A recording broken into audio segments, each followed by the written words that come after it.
De Leon can offer. Stars, I'm a fool for your love.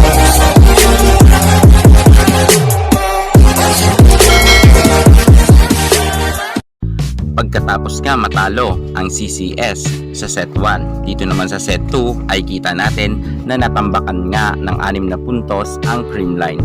Grabe talaga ang Choco Mucho. Napakalakas talaga ng kanilang paninimula sa second set. Gustong-gusto talaga nilang manalo. Subalit talagang nag-iba naman ang game plan ni Coach Sherwin Meneses, kung saan nga ay ayaw niyang ipahiya ang kanyang team at ipinasok niya nga ang napakagaling na si BDL. Nag-iba rin ang kanilang game plan dahil nga kay Alyssa Valdez na sumunod-sunod itong maka-ace, 3 beses nga itong nakaserve ng maganda, at si Bea De Leon ay nakaka-atake naman ng maganda rin, kung kaya nga naidikit talaga nila ang laban.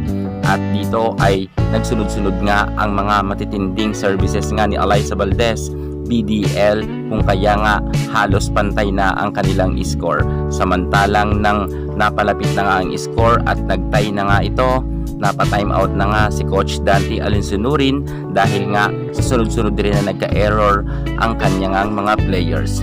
Dito ay talagang maganda ang laban ng dalawang team na ito. Grabe rin talaga ang kapit ng Choco Mucho kahit nga sobrang lumamang na rin ang CCS banda nga sa kanilang huling laban.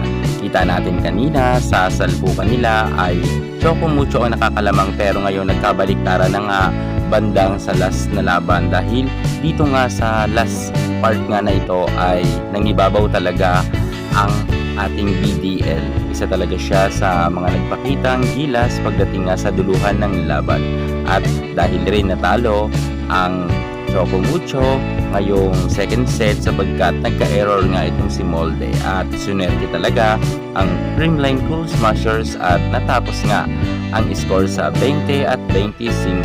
Panalo nga sa second set ang CCS. Tingnan naman natin mamaya sa third set kung papalag ba ang CCS or Choco Mucho ang mananalo. Abangan.